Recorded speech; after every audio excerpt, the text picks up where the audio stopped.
The origins of theater are said to have come from many different places, and there are several different theories about how we got to where we are today. Oscar G. Brockett explores the idea that theater was naturally stemmed from ritualistic ceremonies, such as weddings, sporting, and religious events. He emphasizes that there is a difference between theater and performative events, and through time the split was made naturally. One theory says it is our biological need to occasionally escape reality by telling and performing stories. Another theory is that we evolved to our need for imitation by imitating animals. Greek theater, in particular, evolved from dithyrambs, which were choral hymns that praised Dionysus. It gained its popularity when the city Dionysia festivals started as a way to gain cultural and political power from Athens' allies. The message that I most want to get across is that the visual aesthetic of the actor in the golden age of Athenian drama reflected the broader culture of the time. Theater in ancient Athens and the stories they told everything about what the society was like. The play Lysistrata by Aristophanes reflects the society of the time very well, but first we must figure out what the society itself was like. The ancient Greeks were very interested in humanity, as well as how they could best please the gods. Both comedies and tragedies sought to call out society, and sometimes even the gods, for its faults. They did this in order to produce the best possible citizens. The Greek society at the time was very specific and steeped in tradition. Robert Barton expertly explores the world that the Athenians lived in, and what their ideals were. He says that their values could be summed up in one phrase: life of balance, death with honor. The Athenians were almost always at war, so the main goal for men was to serve and die with honor. Wealth means responsibility. There was a certain class system. The women had roles they had to adhere to, and they wanted to please the gods in order to avoid their vengeance. The audience present during a city Dionysia festival would have been very loud, violent, and extreme. The audience was also almost always male, and they always carried swords with them. So, how does the visual aesthetic of theater in this time reflect this? Lysistrata does very well to reveal to us what a Greek comedy would have looked like and why it reflected the ancient Greek society so well. Knowing the society of the time, all of the actors were male. Lysistrata follows a group of women trying to negotiate peace by withholding sex and other household duties from their husbands at war. We discover in this play a lot of information on women in ancient Greece, despite the comedic exaggeration. For example, we discover that women managed household finances and spent much time weaving, not to mention their constant comments on sex. The words themselves reveal quite a lot about society, constantly mentioning and revealing through characteristics of the common Athenian. The whole thing preaches against war, but takes an interesting perspective on it.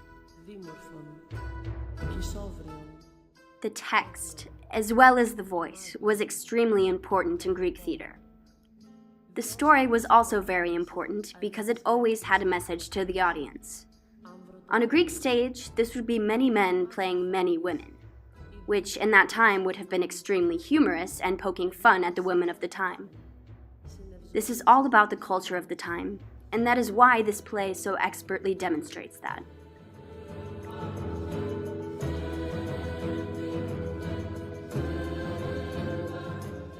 In Lysistrata, they would be wearing masks that portrayed femininity, and most likely a comedic expression. Little evidence is left to show us what the masks realistically looked like, but historians have deducted what they may have looked like through analyzing ancient pottery and statues. They were possibly made from stiffened linen, leather, wood, or cork. David Wiles, who wrote The Masks of Menander, says in Aristophanic comedy, the emphasis was not upon the face, but on the body. The masks in comedy were meant to represent characters as worse than they actually are, so they would be ugly and distorted, but causing no pain to the spectator. Through primary sources, he compiled what type of masks each character would wear. I discovered a few masks that would have been seen in a play such as Lysistrata. There would be a few talker masks, which is a stock female character. They would have their hair discreetly smoothed down, with straight brows and a light complexion. There may also be a she-wolf mask, which would have an elongated face with small wrinkles and squinting eyes. There are many other character masks for women, and they are all very similar but with slight differences. After all, the masks are only used to distinguish emotion and the character, so that, as John Jones states, the audience could read a few simple, conventional signs determining rank, age, and sex. He determined this information through terracotta figurines, frescoes, mosaics, archways, lamps, jewelry, and theater tickets. The symbolism of these masks reveals quite a lot about the society. Greek comedy, as we know, was risky, as it was poking fun at society as well as the gods. And the masks were used for emotions as well as to hide the actors from their true identities. This reveals their want to please the gods, and also their need to express their opinions freely in a democratic, cultural environment. Now, the movement was extremely important in Greek theater. For a comedy, it would be full of extravagant gestures and full, forceful crosses. The torso is kept erect with the head upright in order to see the masks. Masks were used to portray strong emotion to a large audience. The gestures were clearly defined and held for the duration of the thought being said. There were no small movements, as the average theater held up to 17,000 people, and the actors needed to be seen and understood by many. In The Actor Moves by Claudia N. Sullivan, it talks about the concept of mimesis, which was to change into or imitate something or someone else. She also says that the Greeks believed in an ideal form of beauty, whether it be in art, literature, music, or human form. They thought of the Greek costuming as a beautiful extension of human form. They were hung on the body in fluid drapes. Due to the costumes, the characters rarely sat.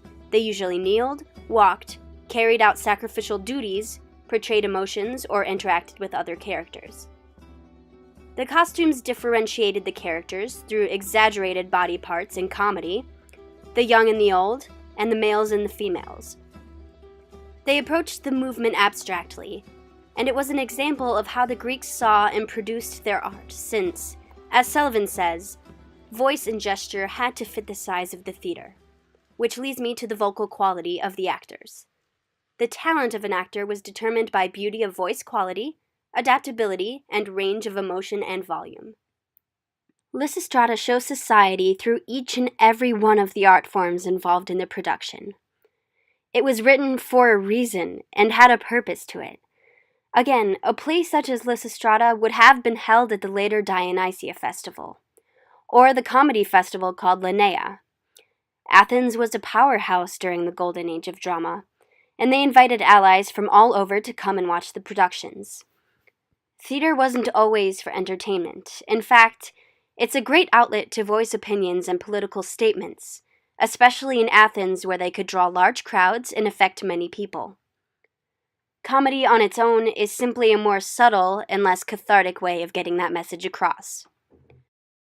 In Lysistrata, Aristophanes was voicing many different opinions at once, in a subtle and comedic way. For lack of a better phrase, comedy was used to get ideas across in a more entertaining and less blunt way than tragedy.